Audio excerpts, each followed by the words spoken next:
నమస్తే. వైఎస్ఆర్‌సీపీలో ఇంకా అభ్యర్థుల ఎంపిక విషయంలో కొంత గందరగోళం ఏర్పడింది. ముఖ్యంగా గత కొద్ది రోజుల నుంచి మనం చూస్తున్నాం. వైఎస్ఆర్‌సీపీలో జాబితా సిద్ధం చేసేందుకు, అలాగే అభ్యర్థుల మార్పులు, చేర్పులు, ఇన్ఛార్జీలను కొత్త వారిని నియమించడం, ఇదంతా ఒక రకమైనటువంటి అయోమయ పరిస్థితుల్లో వైఎస్ఆర్‌సీపీ ఉంది.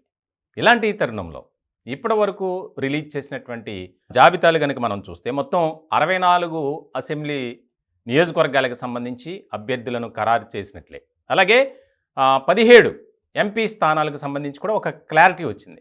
అయితే ఎమ్మెల్యేల విషయం పక్కన పెడితే గనక ఎంపీల విషయంలో చాలా జాగ్రత్తగా వ్యవహరిస్తున్నారు అనేది మాత్రం మనకి క్లియర్‌గా అర్థమవుతుంది. ఇప్పటివరకు 17 స్థానాలకు సంబంధించి అనౌన్స్ చేసినట్లే.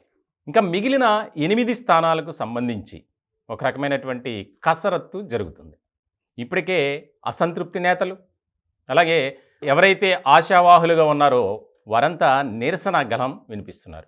ఇట్లాంటి తరుణంలో అభ్యర్థుల ఎంపిక అనేది కత్తి మీద సాములా తయారైంది. ముఖ్యంగా మిగిలిన 8 పార్లమెంటు నియోజకవర్గాలకు సంబంధించి ఒక రెండిట్లో అయితే చాలా క్లియర్‌గా జగన్మోహన్ రెడ్డి గారు ఉన్నారు. అది కడప, అలాగే రాజంపేట. కడప పార్లమెంటు స్థానానికి సంబంధించి వైఎస్ అవినాష్ రెడ్డిని కంటిన్యూ చేయాలన్న ఆలోచనలో అధినేత జగన్ గారు ఉన్నట్లు తెలుస్తుంది. అలాగే రాజంపేటకు సంబంధించి సిట్టింగ్ ఎంపీగా ఉన్నటువంటి మిథున్ రెడ్డి ఆయన్ని కూడా కంటిన్యూ చేసే అవకాశాలు ఉన్నాయి. ఇంకా పెండింగ్లో ఉన్నటువంటి 6 నియోజకవర్గాలు చూస్తే కనుక విజయనగరం, అనకాపల్లి, అమలాపురం, బాపట్ల, ఒంగోలు, నంద్యాల. ఈ 6 పార్లమెంటు స్థానాలు చాలా కీలకంగా మారినటువంటి అంశంగా మనం ఇక్కడ చూడాలి. ఎందుకనంటే ఇప్పటికే అభ్యర్థుల మార్పుతో వైఎస్ఆర్‌సీపీలో అంతర్మదనం ప్రారంభమైంది. ఎవరైతే గత కొంతకాలం నుంచి పార్టీని అంటిపెట్టుకొని పార్టీ కోసం పనిచేస్తున్నటువంటి వారు ఉన్నారో వారిని సైతం పక్కన పెట్టినటువంటి జగన్మోహన్ రెడ్డి గారు కొత్త వారిని కానీ లేదా రీషఫ్లింగ్ అనేది చేస్తున్నారు. ఇట్లాంటి క్రమంలో అక్కడ సిట్టింగ్లుగా ఉన్నటువంటి వారు ఎవరో కూడా దానిని ఇష్టపడట్లేదు. ఇలాంటి తరుణంలో ఇది చాలా కీలకంగా మారేటువంటి పరిణామంగా ఉంది. ఈ 6 నియోజకవర్గాలకు బట్టి చూస్తే కనుక విజయనగరం గతంలో అయితే బెల్లిన చంద్రశేఖర్, అనకాపల్లి నుంచి అయితే బీశెట్టి వెంకట సత్యవతి, అమలాపురం చింతా అనురాధ, బాపట్లకు నందిగం సురేష్, ఒంగోలు మాగుంట శ్రీనివాసరెడ్డి, నంద్యాల బ్రహ్మానందరెడ్డి వీరు గతంలో ఉన్నారు. ఇట్లాంటి సందర్భంలో ఒంగోలు పార్లమెంటు స్థానానికి సంబంధించి చాలా వివాదం నెలకొంది. ముఖ్యంగా మాగుంటకి ఇవ్వాలని చెప్పి బాలినేని శ్రీనివాసరెడ్డి గత కొంతకాలం నుంచి ఆయన తపనపడుతున్నారు. ఇట్లాంటి క్రమంలో తాజా పరిణామాలు కూడా మనకు తెలుసు.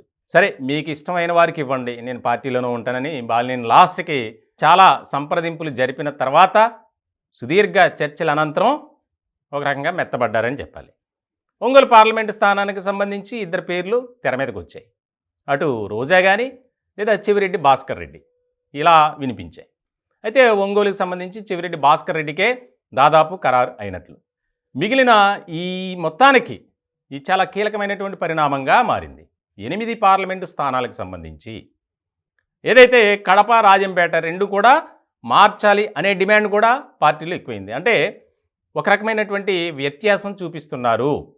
ఎందుకనంటే జగన్మోహన్ రెడ్డి గారికి కావాల్సినటువంటి వ్యక్తులకు ఎలాంటి అన్యాయం చేయట్లేదు. కానీ ఎస్సీ, ఎస్టీ, బీసీ, మైనార్టీ ఈ నియోజకవర్గాలు ఏవైతే ఉన్నాయో అక్కడ ఎక్కువ ఫోకస్ పెట్టి మీ మీద సర్వే రిపోర్ట్ అనుకూలంగా లేదు కాబట్టి మిమ్మల్ని మారుస్తున్నాం అనేది బాగా వినిపించింది.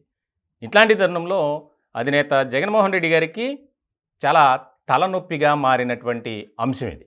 ఎందుకనంటే ఇప్పటికే జాబితాలు వస్తూనే ఉన్నాయి. మరి తాజాగా వచ్చేటువంటి జాబితాలో కూడా మరి ఈ 8 నియోజకవర్గాలకు సంబంధించి ఏ రకమైనటువంటి నిర్ణయం తీసుకుంటారు అనేది కూడా ఎక్కువగా ఇంట్రెస్టింగ్గా మారింది. అలాగే ఆరోపణలు, విమర్శలు వస్తున్నటువంటి తరుణంలో కడప, రాజంపేటకు సంబంధించి ఎలాంటి నిర్ణయం తీసుకుంటారు అనేది ఒక రకమైనటువంటి ఇంట్రెస్టింగ్ టాపిక్గా మారింది.